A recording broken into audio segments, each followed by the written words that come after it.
Puji Tuhan, saudara, dimanapun saudara berada saat ini, kita masuk dalam minggu kedua, kita broadcast live streaming dari gereja, karena kita menghormati keputusan pemerintah untuk kita karantina di rumah selama 14 hari, atau dengan istilah yang kekinian disebut social distancing, supaya kita bisa melihat perkembangan bagaimana pemerintah juga bisa dapat mampu memetakan di mana virus-virus ini berada, sehingga mereka mungkin lebih efektif untuk mengelola atau manajemen hal-hal yang penting untuk kesehatan kita semua. Dan tentunya kita percaya bahwa di hari-hari akhir ini setan berusaha untuk menggagalkan semua persekutuan orang percaya dengan banyak hal, mengganggu ibadah, mengganggu rumah ibadah. Bahkan kita tahu bahwa lewat virus ada social distancing, di mana kita harus tidak bisa bersekutu satu sama lain. Tetapi lewat online juga kita percaya bahwa firman Tuhan berkata bahwa di mana 2-3 orang berkumpul, ada kata di mana? Di mana? Di rumah, di gereja, atau di online, 2-3 orang berkumpul, di situ Tuhan ada. Jadi kita percaya bahwa dimanapun saudara berada, ketika saudara menyadari hadirat Allah ada, maka saudara, kita ada dalam persekutuan yang kuat dengan Tuhan. Jadi tidak pernah terbatas. Tuhan bilang bahwa suatu saat nanti engkau dapat melakukan pekerjaan-pekerjaan lebih daripada aku lakukan. Tuhan Yesus hanya berkeliling di tanah Yudea waktu itu, wilayah Palestina dan Israel zaman sekarang.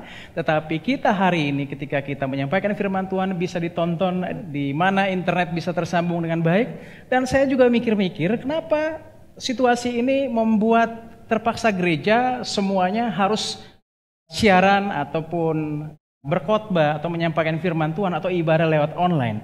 Karena seolah-olah kalau kita ikuti berita akhir-akhir ini, berita-berita buruk mendominasi media-media online, sehingga akhirnya banyak orang terpapar oleh informasi yang buruk, sehingga kehidupan mereka menjadi terganggu. Kalau kita tilik teori-teori kritis media, salah satunya ada teori kultivasi media, digambarkan di sana oleh Gebner bahwa kalau orang menonton tayangan televisi terus-menerus, dia akan menganggap bahwa realita sosial atau keadaan di luar adalah kenyataan yang sering mereka saksikan di TV atau di YouTube atau dimanapun. Sehingga mereka akan menggambarkan bahwa situasi dunia sudah begini. Tapi satu hal saya percaya bahwa Tuhan izinkan kita hadir juga di dunia ini, dunia online ini, supaya kita juga menyatakan bahwa tidak semua sama. Karena ada bagian orang-orang percaya yang berharap pada Tuhan yang masih bisa menyampaikan kabar baik lewat media online. Semua bisa percaya ini supaya kita juga memiliki kekuatan. Dan coba bayangkan kalau saudara terus-menerus, misalnya saudara ingin berpergian ke suatu tempat menggunakan pesawat terbang, kemudian saudara nonton pesawat bagaimana pesawat itu jatuh, walaupun saudara imannya kuat, begitu naik di pesawat saudara akan berasa begini, gimana kalau pesawat ini terbakar atau ditembak musuh, atau yang mungkin saudara nonton, itu yang akan membuat memori saudara memanggil informasi yang saudara dapat. Nah, sehingga ketika media itu dikuasai oleh berita-berita buruk, nggak ada hal baik yang diterima oleh anak-anak Tuhan, maka mereka akan cemas, takut. Dan Alkitab mengatakan bahwa di hari-hari akhir orang akan mati karena cemas. Nah, banyak orang sekarang mungkin nggak mati karena virus corona, tapi karena takut virus corona, takut bisnisnya bangkrut, dia bisa bunuh diri, dia bisa mati, dan banyak hal yang bisa dilakukan karena ketakutan akan kecemasannya sendiri. Tapi hari ini kita mau belajar bahwa Tuhan adalah sumber kekuatan, Tuhan adalah Allah yang sanggup membentengi kita dari serangan-serangan si jahat. Dan tentunya kita percaya bahwa ketika kita makan banyak firman Tuhan, kita akan mudah memperkatakan iman kita dalam doa-doa kita, supaya kita tahu mana doa yang sungguh-sungguh di hadapan Allah, atau sungguh-sungguh kepada Tuhan.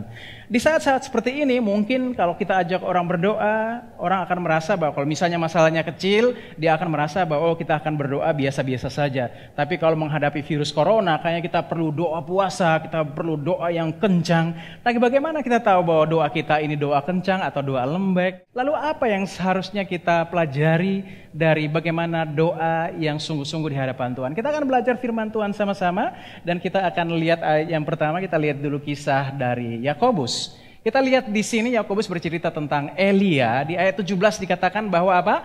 Elia adalah manusia biasa. Dia bukan salah satu pejuang Avengers, tapi dia adalah manusia biasa. sudah dijelaskan Alkitab itu sebagai manusia biasa pun ditambahkan di situ bahwa sama seperti kita. Jadi dia bukan manusia biasa lain, tapi dia manusia biasa yang juga sama seperti kita. Dan ia telah bersungguh-sungguh berdoa supaya hujan jangan turun, dan hujan pun tidak turun di bumi selama 3 tahun dan 6 bulan. Lalu ia berdoa pula dan langit menurunkan hujan dan bumi pun mengeluarkan buahnya. Nah, kita mau coba tilik bahwa apa yang dimaksud Alkitab bahwa doa yang sungguh-sungguh dan doa yang biasa-biasa saja. Coba kita lihat ke 1 Raja-Raja 18 ayat 41 sampai 45. Kemudian berkatalah Elia kepada Ahab, "Pergilah, makanlah dan minumlah sebab bunyi derau hujan sudah kedengaran." Lalu Ahab pergi untuk makan dan minum, tetapi Elia naik ke puncak gunung Karmel, lalu ia membungkuk ke tanah dengan mukanya di antara kedua lututnya. Setelah itu ia berkata kepada bujangnya, "Naiklah ke atas, lihatlah ke arah laut." Bujang itu naik ke atas, ia melihat dan berkata, "Tidak ada apa-apa." Kata Elia, "Pergilah sekali lagi." Demikianlah sampai berapa kali? Sampai 7 kali. Kemudian pada ke-7 kalinya berkata bujang itu, "Wah, awan kecil sebesar telapak tangan timbul dari laut." Lalu kata Elia, "Pergilah, katakan kepada Ahab, pasang keretamu dan turunlah, jangan sampai engkau terhalang oleh hujan." Maka dalam sekejap mata langit menjadi kelam oleh awan badai, lalu turunlah hujan yang lebat. Ahab naik kereta, lalu pergi kemana? Ke Israel. Nah, kita lihat ya, kalau secara tradisi, kalau melihat gaya doa seperti ini, kita akan mengasumsikan bahwa doa ini adalah doa yang sungguh-sungguh. Kenapa? Kita lihat posisi Elia. Elia membungkuk sampai mukanya antara kedua lututnya sampai ke tanah. Dan dia berdoa bukan cuma 1 kali, dia berdoa 7 kali. Dan ini sama seperti kalau kita harus berdoa yang kencang, sering-sering berdoa, memperkatakan sesuatu. Kalau bisa kita berdoa dengan gaya yang ditentukan seolah-olah form atau format tertentu yang menunjukkan kita punya gaya ibadah supaya seolah-olah kita akan memotivasi Tuhan dengan ketika Tuhan melihat bahwa kita terus-menerus dengan gaya demo seperti ini, maka Tuhan akan berbelas kasihan dan menjawab doa kita. Tetapi lihat di sini dikatakan bahwa doa ini hanya dianggap sebagai doa biasa secara Alkitab. Lalu apa yang menurut Alkitab itu doa yang sungguh-sungguh seperti di ayat 17 Yakobus tadi? Coba kita ke 1 Raja-Raja 17.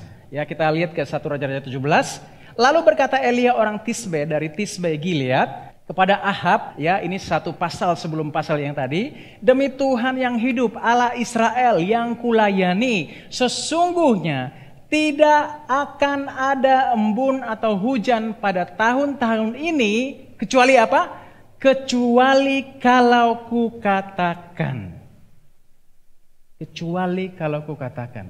Nah, Elia ketika mengatakan ini dengan iman, dia percaya, dan ini seolah-olah bukan sebuah doa, hanya sebuah perkataan. Kalau kita lihat dari 1 Raja-Raja 18 tadi, disebutkan bahwa dia sungguh-sungguh berdoa, dia sampai berlutut, mukanya di antara kedua lututnya itu sampai ke tanah dan 7 kali. Ini adalah doa sebagaimana contoh agama berdoa. Tetapi kalau lihat di sini dia seperti tidak berdoa. Dia tidak berdoa sama seperti kebanyakan orang melipat tangan, duduk dengan posisi tertentu, kemudian dia mengucapkan doanya. Tetapi di sini disebutkan bahwa dia hanya memperkatakan sesuatu. Tetapi kalau kita lihat di ayat yang tadi sebelum kita lihat, mau menunjukkan bahwa Elia sungguh-sungguh berdoa. Tapi Alkitab menyatakan bahwa doa yang seperti kebanyakan orang melihat sebagai tradisi itu, Alkitab menyatakan bahwa itu hanya berdoa. Tetapi di sini disebutkan bahwa ketika Elia hanya memperkatakan imannya, Alkitab tadi disebutkan bahwa ini adalah doa yang sungguh-sungguh. Kenapa? Karena Elia memperkatakan iman berdasarkan apa yang diketahuinya dari firman Tuhan. Jadi semakin kita makan firman Tuhan, semakin banyak kita mengerti firman Tuhan dan janji-janji Allah akan mempermudah kita untuk meraih segala sesuatu dan memperkatakannya, yaitu firman Allah, dan kita percaya bahwa Allah sanggup menepati semua janjinya karena Allah punya kuasa untuk menepatinya. Kalau saya janji seseorang memberikan uang kepada orang itu, atau keluarga saya lebih perlu, kemudian saya menggunakannya, besok orang datang ke saya akan bilang gini, "Maaf bro, keluarga saya lebih penting." Tapi kalau Allah, dia punya kuasa untuk menepati semua janjinya. Jadi semuanya pasti dia akan penuhi, karena ketika dia berfirman, maka dia pasti akan genapi. Ada amin? Nah, kita lihat di situ disebutkan bahwa ketika Elia hanya memperkatakan imannya demi Tuhan yang hidup, Allah Israel yang kulayani, sesungguhnya tidak akan ada embun atau hujan pada tahun-tahun ini. Dia hanya memperkatakan imannya sesuai apa yang didengarnya ketika Musa menyampaikan hukum-hukumnya dan Allah berfirman. Ya, nanti kita akan bahas. Nah, di sini kita lihat bahwa akan kita temui tradisi-tradisi di antara perbedaan orang-orang yang melihat bagaimana Alkitab ini berbicara tentang doa yang sungguh-sungguh dan doa yang biasa-biasa. Coba kita lihat ke next slide. Menurut tradisi, kalau orang membungkuk ke tanah dengan mukanya di antara kedua lututnya, berdoa sampai 7 kali atau sesering mungkin, selama mungkin, sebanyak kali mungkin, menurut tradisi itu adalah doa sungguh-sungguh. Tetapi kalau menurut Alkitab di Yakobus dipandang sebagai doa yang biasa-biasa saja. Nah, kemudian doa biasa menurut tradisi pada umumnya, Elia memperkatakan iman, dia hanya menyatakan imannya tentang firman Tuhan, janji Tuhan. Dianggap itu cuma bukan doa, dia cuma hanya ngomong firman Tuhan, itu bukan doa. Masa hanya bilang bahwa nggak akan hujan terus tiba-tiba hujan, itu bukan doa. Selalu memperkatakan firman. Coba kita lihat dulu firman apa yang diucapkan sama Elia. Nah, kalau kita lihat Ulangan 11 ayat 16 sampai 17, di sini dikatakan bahwa hati-hatilah supaya jangan hatimu terbujuk sehingga kamu menyimpang dengan beribadah kepada Allah lain dan sujud menyembah kepadanya. Jika demikian, maka akan bangkitlah murka Tuhan terhadap kamu dan ia akan menutup langit sehingga tidak ada hujan. Elia tahu ini sehingga dia hanya memperkatakan apa yang sudah Tuhan firmankan. Ketika Elia hanya memperkatakan imannya, Alkitab tadi disebutkan bahwa ini adalah doa yang sungguh-sungguh. Jadi ketika saudara belajar firman Tuhan, baca firman Tuhan, sama seperti Pastor Ivan selalu katakan bahwa ketika saudara membaca, saudara menerima kehidupan ilahi dalam hidup saudara. Saudara sakit, saudara sembuh. Saudara takut mati, saudara akan dihibur. Saudara akan memperoleh kekuatan untuk dapat bertahan melewati semua tantangan apapun. Ingat bahwa Tuhan berjanji membawa kita melewati segala macam tantangan, segala macam cobaan. Bukan kita tinggal di dalam cobaan, tapi kita akan melewati cobaan. Kalau Tuhan berjanji melewati, maka Dia akan membawa kita melewati. Sama seperti janji Tuhan kepada murid-muridnya, mari kita bertolak ke seberang. Artinya apa? Walaupun ada badai, tapi mereka akan terus bisa sampai ke seberang. Kenapa? Karena Tuhan yang menjanjikan demikian, Dia juga bersama-sama dengan kita untuk menuntun kita sampai di seberang. Walaupun keadaannya seperti Tuhan tidur, tetapi sesungguhnya Dia tidak pernah terlelap. Dia tetap bisa hadir dan menghidupkan kita di saat kita tidak punya pengharapan apa-apa dalam hidup ini. Dan lihat di sini, kita kembali ke slide yang tadi, bahwa kalau orang dunia melihat bahwa sesungguhnya menurut tradisi, kalau orang sampai bungkuk ke tanah, berdoa dengan sungguh-sungguh, itu seolah-olah bahwa ya itu yang doa yang sungguh-sungguh. Dia berpuasa, karena dia tidak makan, tidak minum. Gak salah dengan doa dan puasa. Tapi doa dan puasa lebih merujuk kepada supaya kita lebih peka terhadap panggilan Tuhan dalam pelayanan kita. Bukan berdoa dan puasa untuk kita mendapatkan sesuatu. Karena apa? Tuhan sudah menyediakan sesuatu bagi kita. Kalau kita mau lebih peka terhadap pelayanan dan kita doa puasa supaya kita lebih bisa peka mengerti firman Tuhan dan maksud panggilan Tuhan, it is okay ketika kita berpuasa. Tapi berpuasa untuk memuaskan keinginan kita sendiri, tentu saja kita akan menghadapi hal seperti ini. Seolah-olah udah sungguh-sungguh, tapi kenyataannya nol besar. Tetapi orang yang kayaknya gereja juga jarang, tapi kok kelihatan dia lebih berkati, siapa tahu dia lebih mengerti firman Tuhan dan memperkatakannya dibanding kita seperti berusaha meraih sesuatu yang seolah-olah itu jauh dari kita. Saya pengen bagikan beberapa tradisi yang mungkin ada di antara banyak kita, ya. Banyak orang berdoa, ya, secara tradisi berdoa dengan harapan. Dia berharap bahwa Tuhan akan, kiranya Tuhan akan membuat ini, kiranya Tuhan akan memberkatiku, kiranya begini. Tetapi itu tidak alkitabiah. Karena secara alkitabiah kita berdoa dengan iman. Iman akan apa? Iman akan firman dan janji Tuhan. Kalau kemarin kita sudah dengar sama-sama, kita beriman dengan apa yang diimani Yesus. Ketika dia terluka, dia percaya bahwa imannya itu mengatakan bahwa lukanya ini bisa menyembuhkan, lukanya ini bisa menyelamatkan. Di sini juga kita percaya bahwa ketika Allah memperkatakan firman-Nya, kita klaim, kita perkatakan kembali. Itu yang namanya repeat the sounding joy. Jadi kita menerima kabar baik, kita memperkatakannya kembali, supaya orang mendengar, dia memperkatakannya lagi, dan semua orang bisa jadi berkat. Sampai sini saudara pahami? Dan lihat juga, ada tradisi yang berkata bahwa kalau berdoa, Tuhan jika itu kehendak-Mu, Tetapi itu nggak alkitabiah juga, karena iman sebenarnya timbul dari pendengaran dan orang akan berdoa mengimani kehendak Allah. Apa itu kehendak Allah? Kalau orang sakit, Allah selalu berjalan berkeliling berbuat baik dan ingin menyembuhkan lebih banyak orang. Orang yang putus asa diberikan pengharapan yang baru, dan bukan kehendak Allah kita sakit dan menderita. Sampai sini saudara pahami? Lihat lagi bahwa orang berdoa agar diampuni, disembuhkan, supaya Allah menyediakan segala sesuatu, supaya Allah mencurahkan rohnya, meminta hikmat. Sama seperti Salomo meminta hikmat. Padahal kita tahu hikmat itu adalah Roh Kudus. Allah telah memberikan Roh Kudusnya kepada kita, membuat kita jadi pintar, Dia menuntun kita kepada segala kebenaran, dan akhirnya kita menjadi bijak untuk menentukan segala sesuatu. Roh Kudus ada dalam kita, Dia hikmat itu sendiri. Bagaimana lagi kita meminta hikmat yang sudah ada dalam diri kita? Sampai sini saudara pahami? Tetapi secara alkitabiahnya, kita justru berterima kasih karena apa? Karena Allah telah menyediakan semuanya itu bagi kita. Jadi berdoanya bukan berdoa agar, tapi berdoa dengan apa? Ucapan syukur dan terima kasih. Demikian juga ketika Yesus Dia memberi makan 5.000 orang, Dia berdoa berterima kasih kepada Bapaknya. Doanya sangat simpel. Dia tidak doa panjang-panjang, kemudian sama seperti Dia membangkitkan Lazarus pun, Dia hanya berterima kasih, mengucap syukur. Kalau kita lihat definisi secara umum, doa yang lebih tepat adalah mengandung pujian. Bukan cuma hanya memohon meminta, tetapi pujian. Sama-sama bilang sama saya, pujian. Nah, pujian ini kita menghormati Allah dengan mengucap syukur atas segala sesuatu yang Engkau sediakan bagi kami. Nah, kalau kita lihat kayak misalnya orang berdoa Bapa kami, saya tidak melarang berdoa Bapa kami. Kalau orang berdoa Bapa kami, orang bilang Bapa kami yang di sorga, dikuduskanlah namamu, datanglah kerajaanmu. Nah, apakah kerajaan Allah belum datang? Firman Tuhan berkata bahwa kalau aku menyembuhkan orang yang kerasukan setan dengan roh Allah, sesungguhnya kerajaan Allah sudah datang padamu. Sampai sini ada amin. Dan gereja adalah karya Kristus yang membangun kerajaan Allah di bumi. Kemudian datanglah kerajaanmu, jadilah kehendakmu di bumi seperti di surga. Sudah jadi kehendak Allah, artinya supaya hari ini kita sehat selalu. Kita bebas dari penyakit, bebas dari ketakutan, bebas dari kecemasan yang membuat kita bisa mati karenanya. Kenapa? Karena Tuhan Yesus punya kehendak supaya kita di dunia ini diselamatkan, diberikan kesehatan, dan segala kelimpahan dan kuasa menjadi milik kita. Tuhan sudah mati bagi kita, sudah ada ketersediaannya. Berikanlah kami pada hari ini makanan kami yang secukupnya. Emangnya ente kurang makanan? Sehingga harus minta lagi? Semuanya sudah tersedia. Kita mengucap syukur.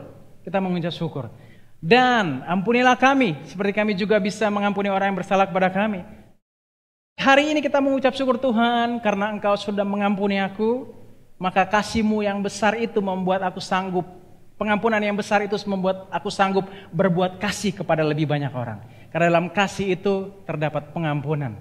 Karena kasih menutup banyak sekali dosa dan pelanggaran. Jadi apa yang terjadi ketika kita mengungkapkan itu? Ada sesuatu yang terjadi. Dan Tuhan tidak pernah membawa kita ke dalam pencobaan, tetapi Dia merebut kita dari maut supaya kita mengalami kehidupan yang berkemenangan di dalam Tuhan Yesus. Berikan kemuliaan bagi nama Tuhan Yesus Kristus. Nah, di sini kita lihat bahwa sesungguhnya secara tradisi orang berdoa agar meminta sesuatu, tetapi secara alkitabiah kita harusnya bersyukur atas ketersediaan segala sesuatu bagi kita, karena Yesus sudah mati bagi kita, Dia menyediakan segala yang baik yang kita perlukan. Nah, saya di sini ada sedikit kutip manajemen skill. Mungkin saudara pernah mengalami kayak gini, di rumah nggak bisa keluar, atau saudara merasa lapar, nggak bisa makan, ditanya sama orang tua misalnya, udah makan belum? Kenapa nggak ada makanan? Loh, kan di kulkas banyak makanan. Tapi karena tidak mempunyai kemampuan untuk mengelola ketersediaan yang sudah ada.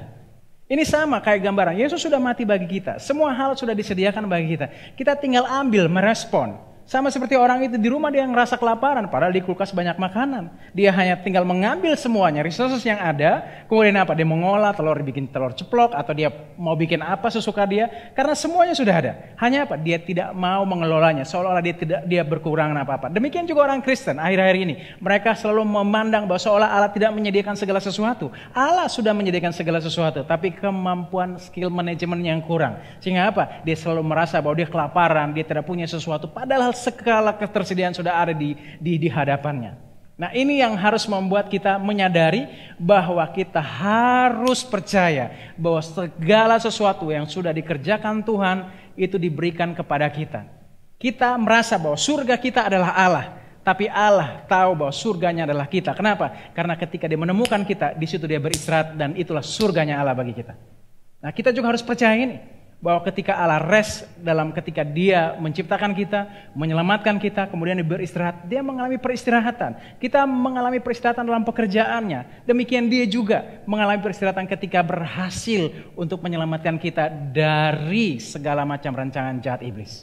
Jadi saudara harus percaya bahwa saudara mengimani sesuatu yang benar-benar firman Tuhan janjikan. Dan yang terakhir, jangan pernah berdoa dengan iman, ini pakai iman juga. Tapi memotivasi Tuhan atau menggerakkan Tuhan seolah-olah kalau kita berdoa, nanti kalau terus menerus itu seolah-olah kita memotivasi dia supaya nanti dia akan melakukan sesuatu bagi kita. Memang Alkitab bilang kita berdoa dengan tidak jemu-jemu. Tapi kita berdoa memahami firman Tuhan dengan dasar yang benar. Supaya kita tahu bahwa Allah akan menepati semua janjinya. Karena kita percaya Allah menepati semua janjinya, maka kita akan dengan yakin memperkatakan apa yang kita dengar, karena iman timbul dari pendengaran atas firman Tuhan, dan apapun yang kita katakan pasti akan terjadi, karena Tuhan akan menggenapinya bagi kehidupan kita. Nah, kalau secara Alkitabiah, iman bukan menggerakkan Allah, tapi iman menggerakkan gunung masalah kita. Tuhan udah memberikan kuasa kepada kita supaya kita bisa memenangkan gunung masalah kita. Hari-hari ini mungkin virus corona sebagai masalah terbesar atau gunung terbesar dalam hidup kita. Kita bisa berkata kepadanya, dia tercampak ke laut dan dia akan tunduk kepadaku. Nah, ini yang harus kita imani supaya kita tidak pernah gagal memperkatakan firman. Ini yang disebut doa yang sungguh-sungguh di hadapan Allah. Yaitu doa yang sangat simpel, sederhana tapi penuh kuasa. Makanya saudara, bagaimana saudara tahu doa yang penuh kuasa? Saudara baca semua janji-janji Tuhan. Dan saudara imani segala perkataannya. Saudara hanya repeat ulang apa yang dia katakan. Saudara katakan supaya saudara memiliki kehidupan dan segala sesuatu tersedia di dalam kehidupan saudara dan saya. Lihat di sini. Lalu berkata Elia orang Tisbe dari Tisbe Gilead kepada Ahab, demi Tuhan yang hidup Allah Israel yang kulayani, sesungguhnya tidak akan ada embun atau hujan pada tahun-tahun ini, kecuali kalau apa? Kalau kukatakan. Nah, kenapa pertama kali dia bisa katakan, tetapi kemudian maju di ayat 18 dia mulai ragu-ragu? Kenapa? Kenapa malah dia lebih santai ketika mengatakan yang pertama, tetapi kemudian dia lebih bersungguh-sungguh dalam bentuk tradisi pada ayat berikutnya? Seolah-olah dia seperti kayak kurang yakin. Tetapi lihat di sini. Dia berdiri ya, dia berasa bahwa ketika dia meminta, ini kalau kita lihat dalam versi King James disebut before whom I stand, artinya dia tahu bahwa ketika dia meminta, mengklaim firman Tuhan ini, dia tahu bahwa dia meminta, dia tahu bahwa dia berdiri di hadirat Allah. Dan hadirat Allah itu mengandung segala kelimpahan, segala janji yang membuat dia berkuasa. Di sini kita belajar bahwa doa yang sungguh-sungguh bukan lahir dari orang yang luar biasa. Mungkin saudara hari ini sakit, saudara berasa bahwa mungkin seorang pastor atau pendeta terkenal yang punya karunia kesembuhan mujizat yang bisa mendoakan saudara dan saudara baru sembuh. Tapi Alkitab sudah jelas dikatakan tadi bahwa Elia hanya orang biasa dan dia sama seperti kita.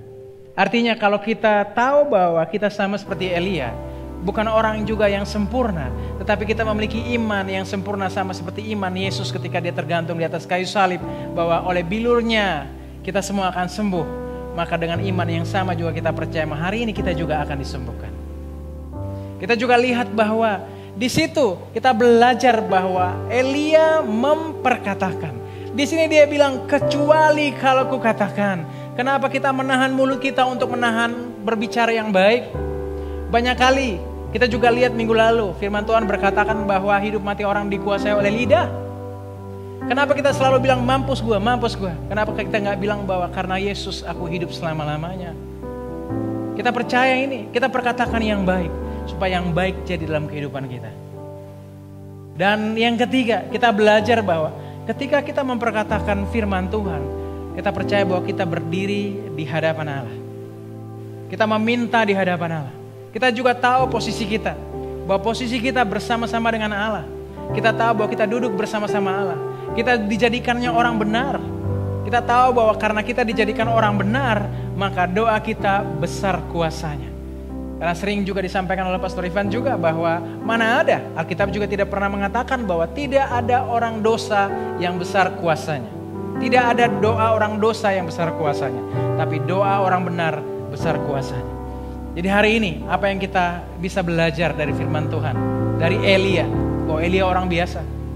Tapi dia bisa memperkatakan perkataan luar biasa karena dia tahu bahwa Tuhan yang berjanji adalah Allah yang setia. Dia punya kuasa untuk menepati semua janjinya.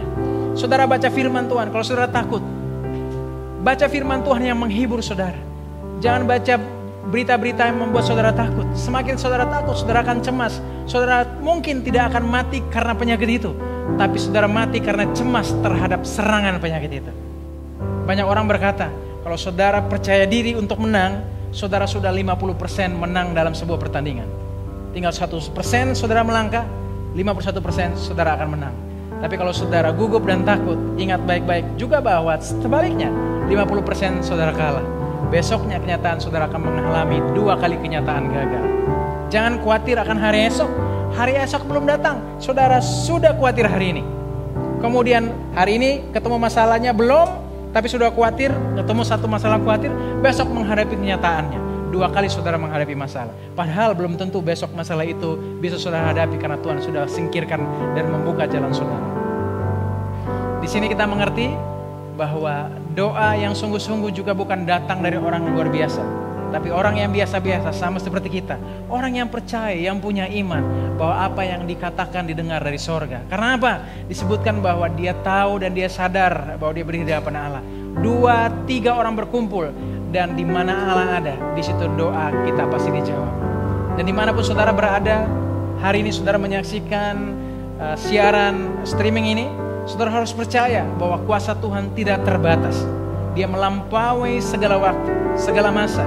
Dan dimanapun saudara berada, Tuhan hadir di sana untuk menyembuhkan saudara jika saudara sakit, memelihara saudara jika saudara takut, menghibur dengan firman-Nya, dan juga saudara diberi makan, diberikan kekuatan untuk sanggup melewati segala sesuatu yang buruk dalam hidup saudara. Dan kita percaya bahwa Tuhan adalah Allah yang setia.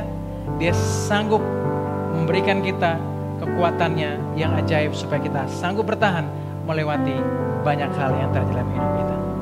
Kita berdoa supaya Tuhan senantiasa memberikan kita kekuatan karena Dia sudah menyediakan bagi kita, dan Dia senantiasa akan menunjukkan atau memperlihatkan keselamatan yang daripadanya. Terima kasih Tuhan Yesus.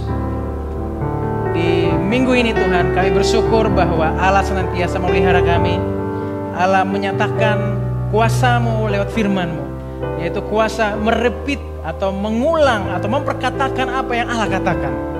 Dan ketika kami mendengar firman Tuhan, kami berkatakan dalam hidup kami, maka apapun yang belum terjadi, kegelapan menjadi terang. Ketika terang itu datang, Yesus datang, maka apa yang kami butuhkan, Tuhan Yesus akan menyinarinya, membuat kami melihat segala ketersediaan yang sudah Allah sediakan bagi kita, sehingga kita akan melihat segala yang baik di dalam kehidupan kita. Kita percaya Tuhan bahwa Engkau menuntun kami dari segala hari demi hari, minggu demi minggu, waktu demi waktu, musim demi musim. Banyak hal-hal buruk yang seolah-olah mengkhawatirkan kami Tuhan, tapi kami mau beristirahat dalam firman Tuhan. Sama ketika Engkau memperkatakan firman-Mu, lalu Engkau beristirahat dari firman-Mu karena Engkau percaya firman-Mu penuh kuasa. Biarlah hari ini Tuhan kami percaya bahwa firman-Mu penuh kuasa, dan kami beristirahat di dalamnya, mengalami rest di dalam firman Tuhan, supaya kami tidak takut bahaya.